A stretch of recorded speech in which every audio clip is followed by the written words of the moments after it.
We can consider the pursuit of pleasure in two broad senses, one which might be called lower and the other which might be called higher, although I'm not very happy with that classification. There is the pursuit of material pleasure, an art very much neglected in this day and age, because it must be carefully distinguished from the pursuit of theoretical pleasure. The pursuit of material pleasure is an art requiring a difficult discipline, much devotion and much skill. And it ranges through all the activities of man: engineering, cookery, clothes, architecture, lovemaking, and the so-called fine arts, music, literature, painting, sculpture, and so forth. Alan Watts was a British philosopher, writer, and speaker who became best known for introducing and interpreting Eastern philosophies like Zen Buddhism and Taoism to a Western audience. His insightful talks and writings challenged conventional ways of thinking, offering a refreshing perspective on life, spirituality, and the nature of the self. One of the themes Watts often explored was the human pursuit of pleasure. He saw this pursuit as a natural part of our existence, yet one that could easily lead us astray if we misunderstand its true nature. Watts believed that the pursuit of pleasure is often misguided. Many people seek pleasure as a constant state, chasing after experiences they believe will bring lasting happiness. However, Watts observed that the very act of chasing pleasure often leads to its opposite, pain. He explained that pleasure and pain are inseparable, like two sides of the same coin. When we try to cling on to pleasurable experiences or become overly fixated on seeking them, we inevitably invite disappointment and suffering. This is because nothing in the world is permanent, and all sensations, whether pleasant or unpleasant, are constantly changing. Our perception of pleasure is often heightened by its contrast with pain. A soothing massage feels far more pleasurable after a long day of physical labor. After a period of deprivation or suffering, even simple comforts bring renewed appreciation and joy. We are conditioned to seek pleasure and avoid pain. This becomes a continuous cycle. The more we focus on attaining pleasure, the more we become hypersensitive to any pain or discomfort. Our aversion to pain makes it feel even more intense. Nothing in life is permanent, including pleasurable experiences. The pursuit of constant pleasure sets us up for failure. When a pleasurable experience inevitably ends, we are faced with emptiness or disappointment, which can register as a form of pain. Recognizing the link between pleasure and pain allows us to accept that a certain level of pain is an inevitable part of living.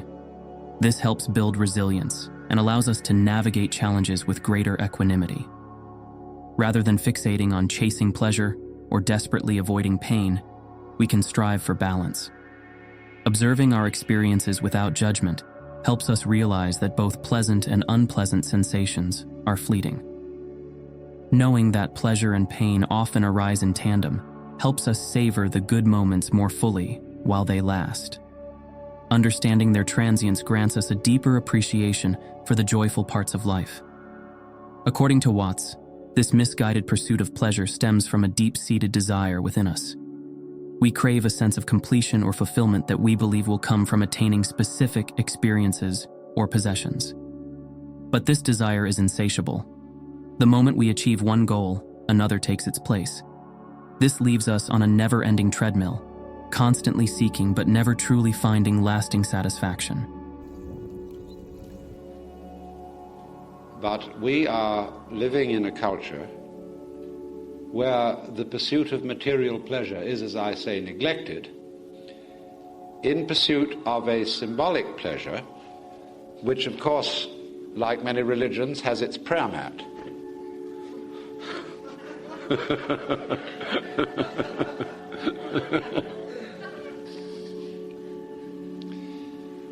Because a monetary unit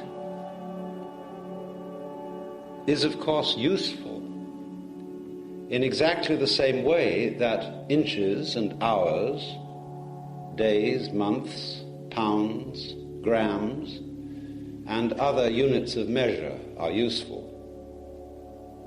But nobody has yet made a claim to fame by collecting inches. I have more inches than you. Because it is not a matter of social agreement that the possession of inches represents the possession of wealth. It is a matter of social agreement, and this is the only validity for money having any value whatsoever, is that everybody agrees that the chips are worth so much. And money is exactly like poker chips, except there's an agreement between all of us that we will accept them in lieu of goods and services. But goods and services constitute real wealth. And we are living in a society where we eat the menu instead of the dinner, because we are more interested in accumulating the tokens of wealth than wealth. And this flows over from symbols such as money itself into many other dimensions of life, because we tend on the whole to confuse symbol with reality. The idea that this world that we see with our five senses is a material world is merely an idea. Materialism as a philosophy of nature, dialectical materialism, naturalistic materialism, is a point of view. It's a concept. It's very, very highly abstract notion. So equally is the notion that this world that we see with our five senses is basically mental or spiritual. That also is a concept. The actual world is neither spiritual nor material. There is no way of saying it, because it is, like mystical experience, ineffable. It cannot be effed or spoken, from the Greek pheme, to say. So, that world, which is neither spiritual nor material, is the neglected world. Most people think of it as material, but it's very much overlooked. Symbols are substituted for it. That is to say, we have symbolic goods. People live in symbolic homes, drive symbolic automobiles, wear symbolic clothes, which are valued for what they cost rather than for their quality. And this is, of course, as I've insisted, perhaps ad nauseam, especially manifested in what we eat. Our standards of cooking are improving, thanks to Gourmet magazine and a few redoubtable people on the radio like Julia Childs. But by and large, the food of even wealthy people is disgraceful. It is symbolized by bread, which is supposed to be our staff of life, and we eat nothing but a kind of consumable styrofoam,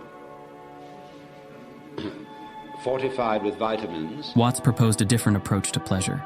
Instead of chasing it with intensity, he suggested embracing the present moment fully, with all its ups and downs. This means not resisting painful experiences, but allowing them to flow through us without getting entangled in them. Similarly, it means enjoying pleasurable moments without becoming attached to them or expecting them to last. Watts found inspiration for this approach in the Eastern concept of non-attachment. This signifies a way of being present with our experiences without letting our sense of self become overly identified with them. By cultivating non-attachment, we can navigate both pleasure and pain with greater ease and clarity. Ultimately, Watts believed true pleasure arises not from pursuing specific sensations, but from the simple joy of being alive. He encouraged us to find delight in the ordinary moments of life, the feeling of the sun on our skin, the taste of a good meal, or the sound of a loved one's laughter. By appreciating the present moment, we discover a deep sense of contentment that doesn't depend on external circumstances. Alan Watts's perspective on pleasure offers a refreshing alternative to the relentless, happiness-seeking mentality that often leads to frustration or dissatisfaction. By understanding the transient nature of both pleasure and pain, embracing the present moment, and cultivating non-attachment, we can find a more balanced and fulfilling way to experience life in all its richness. Alan Watts's perspective on pleasure offers a valuable shift in focus, reminding us to appreciate the present moment rather than chasing fleeting experiences. By understanding the interconnectedness of pleasure and pain, we can cultivate a more balanced and accepting approach to life's inevitable ups and downs. Do you ever find yourself caught in the trap of chasing pleasure? How do you practice finding joy in the everyday moments? Share your thoughts in the comments below.